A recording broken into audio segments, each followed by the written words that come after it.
درود شریف پڑھیں۔ اللهم صل على النبي الأمي وعلى آله وبارك وسلم عدد كل معلوم لك دائما أبدا، صلاة تفرج بها الكرب وتحل بها العقد. الحمد لله نحمده ونستعينه ونستغفره ونؤمن به ونتوكل عليه، ونعوذ بالله من شرور أنفسنا ومن سيئات أعمالنا. من يهده الله فلا مضل له ومن يضلله فلا هادي له، وأشهد أن لا إله إلا الله وحده لا شريك له، وأشهد أن محمدا عبده ورسوله صلى الله تعالى عليه وعلى آله وأصحابه أجمعين. أما بعد، فأعوذ بالله من الشيطان الرجيم. بسم الله الرحمن الرحيم. إن الله لعن الكافرين وأعد لهم سعيرا خالدين فيها أبدا، لا يجدون وليا ولا نصيرا.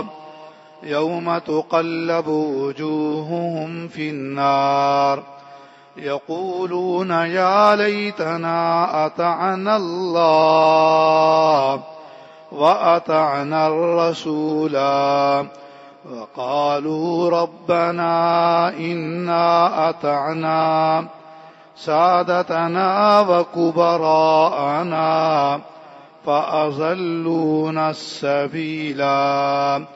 ربنا آتهم ضعفين من العذاب. اللہ تعالیٰ کے حضور میں دعا ہے کہ اللہ تعالیٰ ہمیں قرآن و سنت پر عمل کرنے کی توفیق عطا فرمائیں۔ اللہ تعالیٰ مجھے، آپ کو اور علماء طلباء کو قرآن و حدیث کا علم و عمل، فہم و تفہیم، درس و تدریس، دعوت و تبلیغ، پھر ان میں تأثیر اور ان کے اثرات، برکات ہمیشہ نصیب فرمائیں، آمین۔ ربیع الاول کا مہینہ کل مغرب سے شروع ہوا ہے۔ لوگوں میں چند مہینوں اور کچھ مہینوں کی تاریخوں کے متعلق اختراعات ہوتے ہیں، گھڑی ہوئی چیزیں، ادھر ادھر کی بنائی بتلائی ہوئی چیزیں ہوتی ہیں۔ وہ ان چیزوں کو ان احکامات سے زیادہ اہمیت دیتے ہیں جو قرآن و حدیث میں، ان پر عمل کرنے میں بہت زیادہ تیزی دکھلاتے ہیں، اور خود شریعت کے احکامات پر عمل کرنے میں ایک قدم بڑھانے کے لیے تیار نہیں ہوتے۔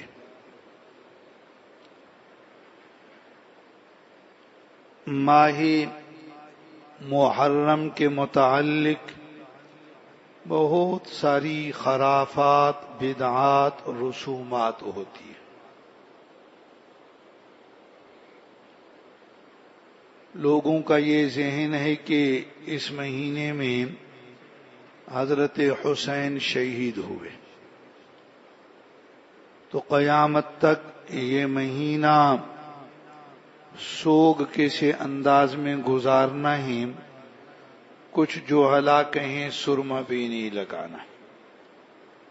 مسلمانوں کا جو ہمارے ہندو پاک کے مسلمان ہیں ان کا بڑا طبقہ اس مہینے میں شادی کو پسند نہیں کرتا کہ جی اس مہینے میں حسین شہید ہوئے، اتنا واقعہ غم کا ہوا اور تم خوشی مناتے ہو.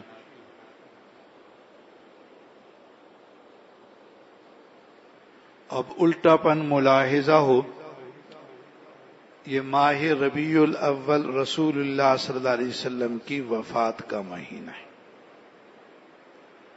آپ اسی مہینے میں فوت ہوئے تھے، تو کیا آپ کی وفات وہ ذہنیت رکھنے والوں کے لیے کیا افسوس کا مہینہ نہیں ہونا چاہیے؟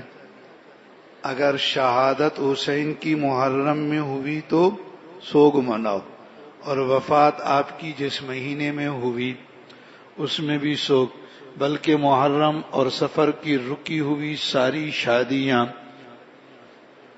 ساری ڈھولکیں، سارے گانے، سارے بجانے اس مہینے میں ہوتے. افسوس کے بجائے اس مہینے کو میلاد کا مہینہ منا کر ایک خوشیوں کا انداز اپنایا جاتا ہے. اصل میں شریعت کے اندر نہ یہ پہلو ہے نہ یہ پہلو ہے. سفر کا مہینہ آیا تو جو حلا میں یہ ایک سوچ ہے، آج کی نہیں ہے، اسلام سے بھی پہلے کی ہے، مشرکین کی ہے، کہ سفر کے مہینے کو منحوس سمجھتے ہیں. اس مہینے میں بھی شادی بیاہ بہت سارے لوگ نہیں کرتے، صحیح سفر کا مہینہ.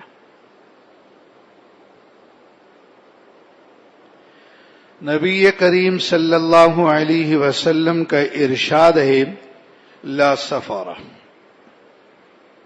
سفر کی کوئی بات نہیں.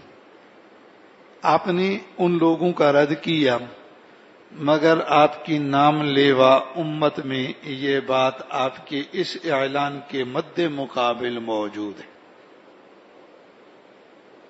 آپ فرماتے ہیں لا سفر،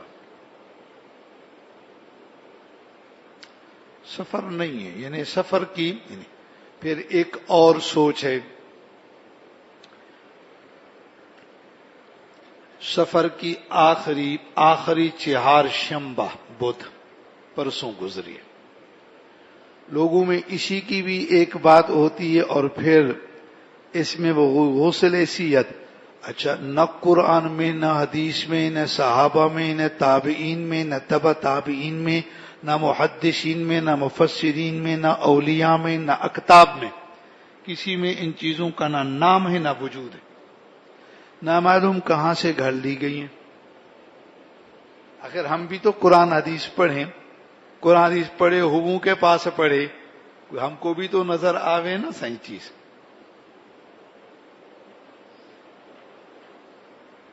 اور طلباء کی وہ جماعت جنہوں نے زندگی ہی آپ کے قرآن حدیث پڑھنے میں، پڑھانے میں، عمل کرنے میں وقف کر لی ہے، تو پھر ان کے لیے یہ چیز مشکل تھی کہ اگر یہ چیزیں سنت ہوتی، یہ ایام منانا، یہ دن منانا، یہ کھانا اور یہ پینا، تو کیا یہ سہولت اور خوب کھانے پانے والی چیزوں میں سستی کرتے کیا؟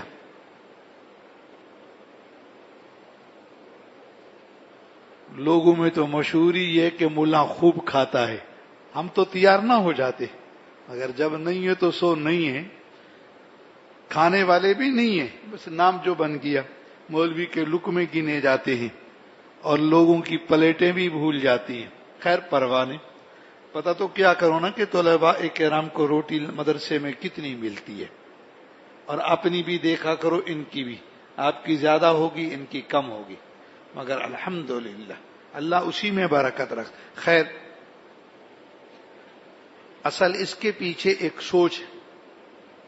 آپ سفر کے مہینے کی ایک جمعرات کو، بلکہ ایک بدھ کو آپ کی بیماری کی تکلیف شروع ہوئی. بدھ تا بدھ 8، پھر جمعرات کے دن وہ تکلیف شدید ہوئی، سوموار کے دن آپ کی وفات ہو گئی. وہ ایک جدا ترتیب ہے کہ جی چونکہ بدھ کو وہ کہتے ہیں آخری بدھ کو، اور ترتیب لے جاتے ہیں کہ 12 ربیع الاول کو وفات ہوئی. ترتیب ایسے ہے، یہ حضرات لے جاتے. میں کوئی یہ نہیں کہہ رہا ہوں کہ یہ باتیں 12 ربیع الاول کی وفات کی مستند ہے، یہ نہیں کہہ رہا ہوں میں. لوگ کہتے ہیں وہ جی بدھ کے دن آپ کو تکلیف ہوئی تھی، یہ چہار شمبا تھا، اس کو فارسی میں کہتے 4 شمبا، ہم کہتے بدھ. تو آپ کو تکلیف ہوئی تھی، یہ سارا مہینہ چونکہ اس میں تکلیف ہوئی نامبارک ہوا. اور یہ یعنی آپ کی تکلیف کے دن کی ابتدا کو تو اس حال میں انہوں نے سوچا، اور جو اس کی انتہا ہوئی، آپ کی وفات ہوئی، اس مہینے میں پھر کیا کچھ کیا جاتا ہے. تو ماہ محرم، پھر ماہ سفر، پھر ماہ ربیع الاول، بہت ساری اختیارات. ہم تمام امور میں قرآن اور حدیث کو بنیاد بنائیں. قرآن اور حدیث کے حوالے سے جو بات اپنا مطلب نکالنا ہو تو کسی جملے سے ہر آدمی نکال لیتا ہے، مگر کیا اس کا یہ مطلب ہے بھی صحیح؟ ہم جس زمانے میں جی رہے ہیں یہ مسلمانوں کی بے دینی اور بے راہ روی کے لحاظ سے بڑے مشکل اور خطرناک زمانے سے گزر رہے ہیں. ایک طرف حالات یہ ہیں کہ مسلمانوں کو بے حیائی میں، بے دینی میں ڈالنے کے لیے باقاعدہ ایک جال بچھا ہوا ہے، اور اسی جال کے اندر لوگ شکار ہو رہے ہیں، اور انہی کے اسی فتنے کے بہاؤ میں بہے جا رہے ہیں. ٹی وی سے ابتدا ہوئی، پھر اس کے اندر ڈش آیا، پھر انٹرنیٹ آیا. لوگ پہلے گھر میں یا کسی ہوٹل میں یہ چیزیں دیکھیں، اب بڑے بڑے موبائل آ گئے، جیبوں میں یہ چیزیں موجود. برائی اور بے حیائی کے پیچھے آپ کو ہر جگہ عموماً موبائل نظر آئے گا. اس میں فیس بکیں، اس میں بے حیائی کی باتیں، بری باتیں، صرف مردوں میں نہیں عورتوں میں. آدمی کو پتہ ہے میری گھر کی بیٹی ایک انٹرنیٹ والا موبائل رکھتی ہے، فیس بک بھی چلاتی ہے، احساس تک نہیں ہوتا. حیا مر گئی، غیرت کا جنازہ ہی نکل گیا، اب احساس نہیں ہوتا. ہوتا بھی یوں ہے، جو خرابی، جو برائی عام ہو جائے اس کا احساس انسان کے دل و دماغ سے ختم ہو جاتا ہے. اس کا عادی عام آدمی بنے، طالب بنے، مولوی بنے، جب ایک گناہ کی عادت ہو جاتی ہے اس کا احساس نہیں رہتا. دنیا ان نفسیات کو جانتی ہے، انہی نفسیات کے لحاظ سے وہ مسلمانوں کا شکار کرتے ہیں. خود ان لوگوں کے ہاں یہ کوئی بے دینی، بے حیائی کی بات خطرناک نہیں ہے. وہ اس پوری دنیا کو اللہ اور اس کے رسول کے لحاظ سے نہیں دیکھتے، وہ پوری دنیا کے تمام امور کو، تمام معاملات کو قرآن اور حدیث کے حوالے سے نہیں دیکھتے ہیں. وہ ان ساری چیزوں کو ایک اگلے جہان، آخرت کے جہان کے لحاظ سے نہیں دیکھتے.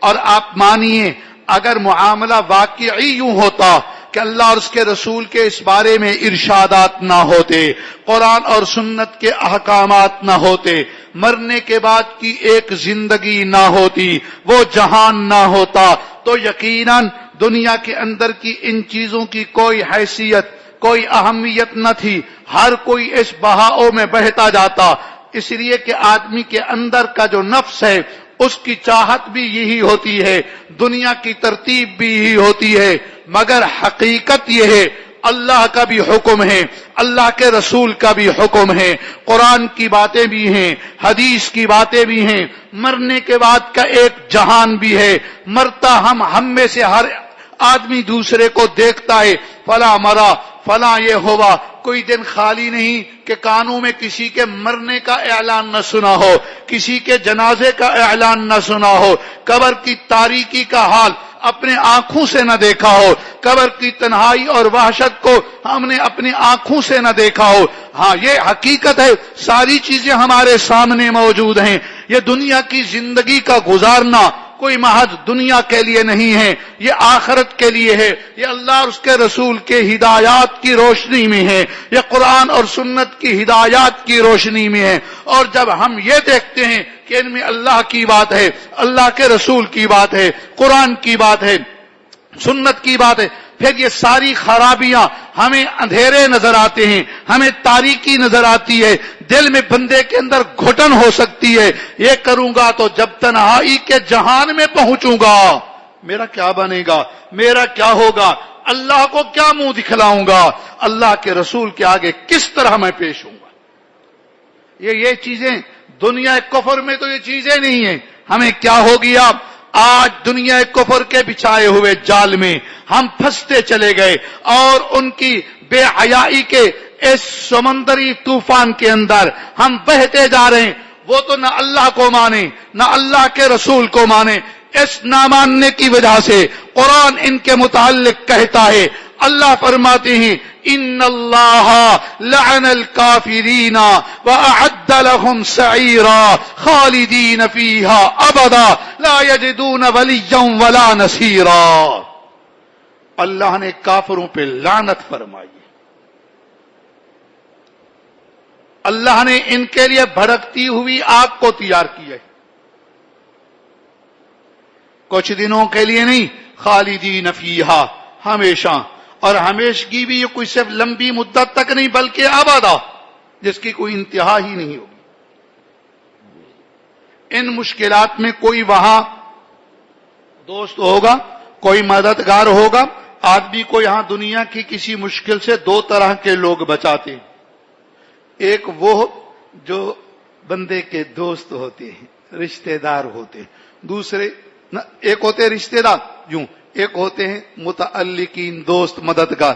نہ ولی کوئی رشتہ دار ہوگا نہ کوئی دوست مددگار ہوگا۔ یہاں کافر ایک دوسرے کے تعاون میں آگے بڑھیں، وہاں کوئی نہیں ہوگا۔ لا یجدون ولیا ولا نصیرا۔ اب بتلاؤ، کافروں نے جال بچھایا اور ہم پھنستے چلے گئے۔ انہوں نے جس طرح کاروبار کیا ہم نے سمجھا یہی اس طرح کاروبار کرنا ہے۔ ان کے ہاں جیسے معاشی نظام سود پر مبنی، ہم اسی میں بہتے چلے گئے۔ ان کے ہاں جس طرح شادی بیاہ کی رسمیں، کیا ہماری شادیوں کی ساری رسمیں ہندوانہ رسموں پر مبنی نہیں ہیں؟ پوچھا بھی کرو ہندو کس طرح کرتے ہیں، ہم ان کے طریقوں پر کیوں چل رہے ہیں؟ ایک طرف دنیا کفر نے مسلمانوں کو اس بات میں، دوسری طرف وہ غور سے بھی سمجھیں گے، وہ مسلمان طبقہ جسے ان باتوں کی وجہ سے دین بیزار کر دیا گیا، نمازیں ان کے لیے مشکل، شریعت پہ چلنا مشکل، سنت پہ چلنا مشکل ہو گیا، انہی لوگوں کو دیکھو گے ایک اور انداز کے مذہبی امور کے اندر جذبات کی حد تک، غلب کی حد تک آگے کھڑے ہوتے۔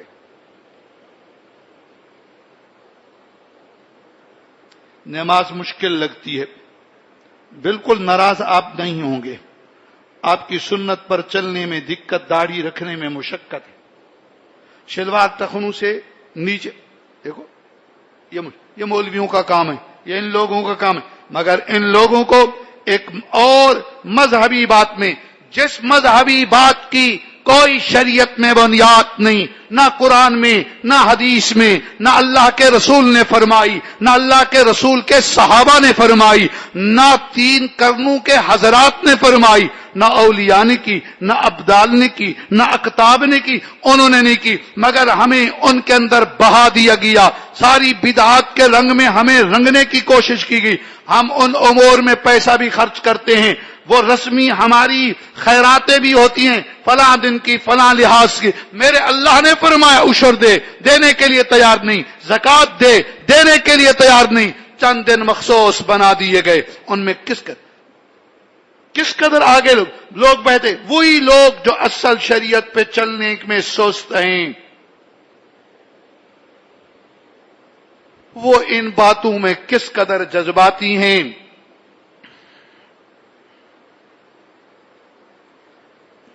ملا اگر صحیح شریعت کی بات کہے تب غلط ہے، وہ ان غلط چیزوں سے روکے تب وہ غلط ہے۔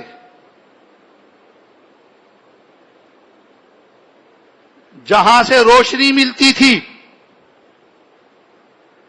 اس جگہ کو ہی لوگوں میں بدنام کر دیا گیا، یہ یوں ہے اور یوں ہے۔ اگر یہ لوگ اللہ اور اس کے رسول کی ہدایات پر نہ بھی چلیں تب بھی اپنے لیے یہ لفظ ہوتا ہے ہم اصل میں رسول کے سچے عاشق ہیں، دیوانے ہیں، اور جو ان کی گھڑی ہوئی چیزوں پہ نہ چلے، وہ پوری سنتوں پہ چلنے والا، زندگی رات دن رات پوری زندگی اسی میں لگانے والا، یہ منکر درود کہلا دیا گیا۔ یہ کیا بات ہوئی کہ ان تمام امور کے لیے فیصلے کا معیار قرآن و سنت کو نہ بنایا گیا، فیصلے کا معیار کس کو بنایا گیا؟ اپنے اختیارات کو۔ بھائی ہم لوگ بہت مشکلات میں، یوں ہیں یوں ہیں یوں ہیں یوں، قیامت تو قریب آتی نظر آ رہی ہے۔ ایک طرف دنیا کفر نے ہم میں یوں جال پھیلایا، دوسری طرف جو بھی صحیح ان کو اچھا مسلمان لگتا ہے ان کے لیے پابندیاں، ان کے لیے مشکلات، جنگ بھی کرنی پڑے کر لی جائے، اور جو مراکز ہدایت ہیں اپنی حکومتوں کے ذریعے ان کا ایجنڈا ہوتا ہے، ان کے اندر یہ چیزیں بھی لاؤ تاکہ یہ خالصتاً ان امور میں نہ رہیں۔ ہمیں باتیں سمجھنی ہے، ہمیں اللہ اور اس کی رسول کی ہدایات پہ چلنا ہے، اور ہماری یہ ترتیب ہو خالصتاً احکامات شریعت قرآن و حدیث کے مراکز ہونے چاہیے، اور ان کا ساتھ دیں۔ تو بھائی ہم لوگوں نے کافروں کی اطاعت نہیں کرنی ہے، ہم اپنی قوم اور قبیلے کے جو سردار وڈیرے خان ملک ہیں ان کی باتوں پہ ہم نے نہیں چلنا ہے، یہ چیزیں ہمارے لیے نقصان کا باعث ہوں گی۔ اللہ اور اس کے رسول کی اطاعت، قیامت کا دن ہوگا، یہ دونوں پہلو سامنے آئیں گے، دونوں پہلو سامنے آئیں گے۔ وہ لوگ جو یہاں دنیا میں اللہ اور اس کے رسول کی اطاعت نہیں کرتے تھے اور یہاں دنیا میں اپنے اہل حکومت اور اپنے قبیلے اور اپنے علاقے کے بڑوں کے طریقوں پہ چلا کرتے تھے، ذرا ان کی بات بھی قرآن سے سنو۔ قرآن ہر بات ہمیں پہلے بتلاتا ہے، ہم متنبع ہوں، ہم متیقظ ہوں۔ اعوذ باللہ من الشیطان الرجیم، بسم اللہ الرحمن الرحیم۔ یوم تقلب وجوہہم فی النار،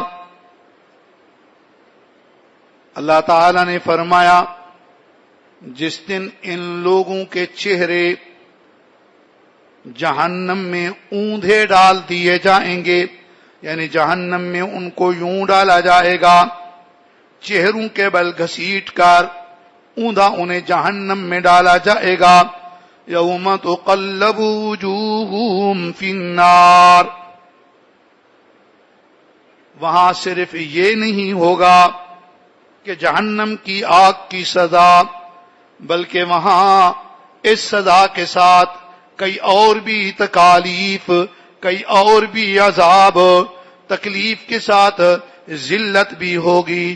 ذرا یوں تصور کرو نا کہ یہاں سڑک کے اوپر ہم میں سے کسی کو کوئی ٹانگوں سے پکڑ کر چہرہ زمین پہ لگا کر گھسیٹ کے لے جائے، ایسی رسوائی کے بندہ کہے اس کے بعد جینا بھی اچھا نہیں لگتا۔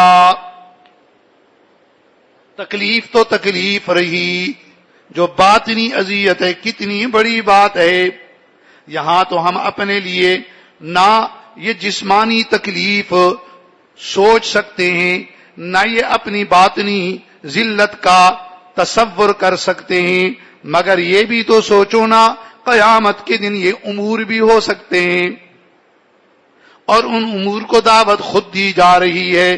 یوم تقلب وجوہہم فی النار، آدمی اپنی تمام تکالیف میں چہرے کو بچاتا ہے کہ سب لوگوں کے سامنے بندے کی جان بھی، پہچان بھی، عزت بھی چہرے میں تمام بنیادی اعضاء بھی تو ہیں، آنکھ بھی، زبان بھی، کان بھی، سر کے اندر کا دماغ بھی اسی میں موجود، مگر وہاں تو سب سے پہلے یہی چہرہ جہنم میں ڈالا جائے گا۔ یوم تقلب وجوہہم، صرف یہی معنی نہیں، آگے بھی سنو، یوم تقلب، ان کے چہرے الٹے پلٹے جائیں گے آگ میں۔ ایسے یوم تقلب وجوہہم فی النار، کبھی چہرے کے اس بل آگ میں گھسیٹا جلایا جا رہا ہے، کبھی چہرے کو اس بل آگ میں ڈال کر گھسیٹا اور جلایا جا رہا ہے۔ یوم تقلب وجوہہم فی النار، پھر یہ لوگ ایسی تکلیف میں، ایسے عذاب میں، ایسی ذلت میں پکار اٹھیں گے، یقولون یا لیتنا، غور سے سمجھیں گے جس سے معلوم ہوگا کہ یہ عذاب ہو کیوں رہا ہے۔ یقولون یا لیتنا اطعنا اللہ واطعنا الرسول، کہیں گے کاش، حسرت کا اظہار ہوگا۔ یا لیتنا، حسرت اس کو کہتے ہیں جس کی تمنا بہت ہو پر موقع کرنے کا نہیں ہے۔ یا لیتنا اطعنا اللہ واطعنا الرسول، اے کاش کہ ہم دنیا میں اطاعت کرتے اللہ کی، اطاعت کرتے رسول اللہ کی۔ یا لیتنا اطعنا اللہ واطعنا الرسول، یہ کہیں گے، کیوں کہیں گے؟ اس لیے کہ وہ دیکھ رہے ہوں گے قیامت کے میدان میں کہ جنہوں نے اطاعت کی تھی اللہ کی، اطاعت کی تھی رسول اللہ کی، ان کی تو شانی اور ہے، ان کا تو مقامی اور ہے، وہ تو جنت پہنچا دیے گئے۔ صرف جنت ہی نہیں، جنت کے اعلیٰ درجوں میں پہنچا دیے گئے، صرف اعلیٰ درجوں میں ہی نہیں، جس رسول اللہ کی اطاعت کرتے رہے ان کی رفاقت میں پہنچا دیے گئے۔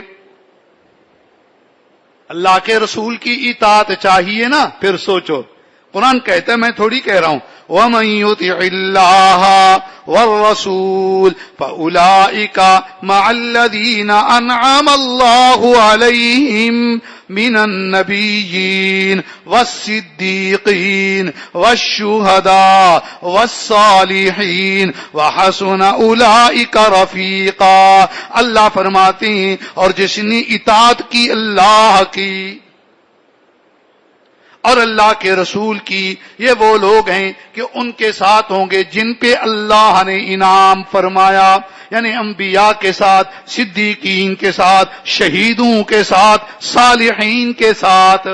وَحَسُنَ أُولَئِكَ رَفِيقًا، اور یہ رفاقت میں کتنے اچھے لوگ ہیں. اللہ نے یہاں یوں نہیں فرمایا جنت میں ہونا تو متعین بات ہے نا، مگر یہاں جنت کی نعمت سے بڑھ کر ایک ورا نعمت کا، ایک اس سے بڑھ کے نعمت کا ذکر ہے. انبیاء کی معیت، امام الانبیاء کی معیت اور رفاقت. اب بتلائیں نا جنت سے بڑھ کر یہ نعمت ہوئی کہ نہ ہوئی؟ جنت کے ذکر تو اور مقام میں بھی ہیں، یہاں تو معل معیت. سبحان اللہ. یہ لوگ دیکھ رہے ہوں گے جنہوں نے اللہ کی اطاعت کی، اللہ کے رسول کے اطاعت کی، وہ کہاں ہوں گے، کن کے ساتھ ہوں گے، کتنی نعمتوں میں ہوں گے، کتنے لطف و کرم کے اندر ہوں گے.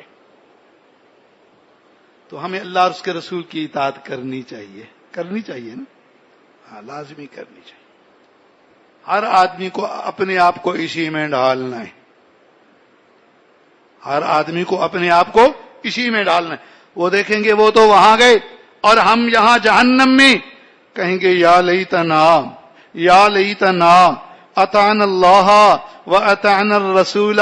ہائے کاش ہم اطاعت کرتے اللہ کی اور اللہ کے رسول کی. اب صرف حسرت کے علاوہ کچھ اور ہے؟ وہاں اطاعت کا موقع ہے، وہاں واپسی کا موقع دیا جائے گا. یا لیتنا اطعنا اللہ و اطعنا. آج جس زندگی میں ہم اس اطاعت کی طرف اپنے اندر رغبت نہیں پاتے یا رغبت نہیں رکھتے ہیں، وہاں اللہ اور اس کے رسول کی اطاعت نہ کرنے والوں کے دل میں کیا باتیں ہوں گی اسی اطاعت. قرآن واہ واہ سمجھاتا ہے. میں تو صحیح معنی میں مضمون نہیں سمجھتا اور صحیح سمجھا بھی سکوں، مگر باتیں بہت گہری ہوتی ہیں. اور آگے کیا کہیں گے؟ ربنا، اے ہمارے رب، انا اطعنا سادتنا و کبراءنا. اے ہمارے رب، ہم نے اطاعت کی تھی دنیا میں. سادتنا، اپنے بڑوں کی اس کا معنی ہے اپنے اہل حکومت کی. آدمی حکومتی وزراء، مشیرین، ممبران سے متاثر ہوتے ہیں. اب تو باقاعدہ ہر آدمی کسی نہ کسی پارٹی میں ہے، وہ بندے اچھے لگتے ہیں، بندہ انہی کی ترتیب پہ چلتا بھی ہے. یوں تو سیاست میں بھی ہمیں ان کے طریقوں پہ نہیں چلنا چاہیے، علماء کے طریقے پر. اگر کوئی کرتا بھی ہے تو ووٹ کی حد تک ایک گناہ کرے. میں صحیح کہہ رہا ہوں آپ کو، ایک گناہ کرے. جن کو ہم ووٹ دیتے ہیں نا، گناہ ہے، ایک گناہ کرے، مگر اپنے بقیہ امور میں تو اپنے آپ کو ان سے علیحدہ رکھے. وہاں بندہ کہے گا رب العالمین کے حضور میں، کہے گا، اعتراف بھی کرے گا، بڑوں کی شکایت بھی لگائے گا. انا اطعنا سادتنا، ہم نے اطاعت کی تھی اپنے بڑوں کی، اپنے اہل حکومت کی، جو ہماری حکومت میں بڑے تھے ان کی. وَكُبَرَاءَنَا، اور جو ہمارے دوسرے بڑے ہیں، قوم کے، قبیلے کے. آج کل تو کئی اور بھی ترتیبیں ہوتی ہیں نا. ہم نے اپنے بڑوں کی اطاعت کی تھی، دوسروں کی، سرداروں کی، وڈیر چودھریوں کی، ملکوں کے خانوں کی، ان کی ہم نے ان کی اطاعت کی. دونوں نے ہمیں راہ سے ہٹایا. فَأَضَلُّونَ السَّبِيلَ، ہمیں سیدھی راہ سے گمراہ کر دیا. ہم نے ان کی اطاعت کی، انہوں نے ہمیں سیدھی راہ سے گمراہ کر دیا. اب ان پر بڑا غصہ ہوگا جن پر یہاں اپنا دل نچھاور کرتے تھے. کبھی آئیں تو دیدہ اے دل، آئیں تو یوں کہیں بھی پلکیں بچھا دیں، واہ واہ میرا فلاں بڑا میں اس کے طریقے پر. کچھ بڑوں کے ساتھ چلنے میں بھی بندے کو اپنی ٹور بدلنی ہوتی ہے بھائی، ٹور بدلنی ہوتی ہے. جیسے کہیں بزرگوں کے ہاں ملنے کے لیے بھی بندہ کہتا ہے نہیں وہ لباس نہیں پہنوں گا، یہ بزرگوں کے ہاں ایسے جانا اچھا. کچھ لوگ وہ ہوتے ہیں نہیں اللہ کے گھر میں نے یوں نہیں جانا ہے، نہیں یوں نہیں جانا ہے. اللہ ہائے ہے، نماز میں ہم اللہ کے آگے کھڑے ہوتے بات کرتے. سیدھی بات ہے، بزرگ اپنے دل کے اوپر پتھر رکھتے ہیں ورنہ کچھ اس انداز میں ان کے سامنے آویں تو ان کو بڑی دلی تکلیف اور اذیت پہنچتی ہے. میرے اللہ ہائے ہے، میرے اللہ کے آگے ہم کس طرح کھڑے ہوتے ہیں؟ تو دنیا والوں کے ساتھ یاری، اس میں بھی بندے کو اپنی بہت ساری چیزیں بدلنی ہوتی ہیں. تو کہیں گے ہمیں انہوں نے گمراہ کر دیا، اب غصہ ہوں گے، ربنا آتیہم ضعفین من العذاب ولعنہم لعنا کبیرا، ہمارے رب ان کو دگنا عذاب دیں، ان کو دگنا دیں، ان پر بڑی لعنت کریں. ان کی تو لعنت ہوگی نا، ان اللہ لعن ان کی لعنت بھی بڑی، عذاب سزا بھی بڑی، اس لیے کہ خود بھی گمراہ ہوئے، ہمیں بھی جو گمراہ کیا، دگنا جرم ہے، دگنا جرم، ان کو دگنی سزا دیں میں. سارے کام الٹ ہو رہے ہیں نہیں ہو رہے؟ یہاں کن کی اطاعت نہیں کی جاتی اور وہاں تمنا ہوگی ان کی کرتے اللہ اور اس کے رسول. یہاں کن کی اطاعت کی جا رہی ہے پھر وہاں ان کی نہ کرتے. آج کن کے پیچھے ہم لوگ سرگرداں ہیں، وہاں انہی کے پیچھے غصے کا کیا حال ہوگا. اللہ اور اس کے رسول کی اطاعت کیجئے. مہینہ ہے ربیع الاول کا، اسلام میں مہینوں کے لحاظ سے کوئی تخصیص تو ہوا نہیں کرتی ہے کہ اسی میں یہ مضمون، اسی میں یہ مضمون، ہم ویسے بھی ایک ترتیب سے چلے آ رہے تھے. تو بھائیو، اصل مقصود ہے اللہ اور اس کے رسول کی اطاعت. یہی درس ہوا، یہی بیان ہوا، اسی میں سبحان اللہ اللہ کے رسول کی اطاعت میں اللہ کی محبت ملتی ہے، اتباع میں ملتی ہے. اتباع کرو نا، فاتبعونی یحببکم اللہ. رفاقت کن میں ملتی ہے؟ ومن یطع اللہ والرسول. اللہ سے دعا ہے اللہ ہمیں اپنے اور اپنے رسول کی اطاعت نصیب فرمائے. اللہ تعالی ہمیں دنیا میں ایسا بنائے کہ رسول اللہ کی اطاعت ہو، مرنے کے بعد ایسا ہو کہ رسول اللہ کی رفاقت مل جائے. یہاں اطاعت ملے، وہاں رفاقت ملے. یہ چیز ہے، یہ طریقہ ہے. اسی طریقے سے یہ وہاں کی رفاقت کا حصول. دل تو یہاں چاہے اللہ کے رسول کو دیکھا ہوتا نا. اگر یہ دیکھنے کی چاہے، اللہ تمہیں چاہ سے زیادہ دے دیں گے. تم تو کہتے دیکھا ہوتا. ایک کام کرو، مرنے کے بعد ہمیشہ ان کے ساتھ رہنا ہوگا. اب اور کیا چاہیے؟ وہ ہے اطاعت، اللہ اور اس کے رسول کی اطاعت. اللہ ہمیں صحیح معنی میں اطاعت نصیب فرمائے. آمین. سبحان رب.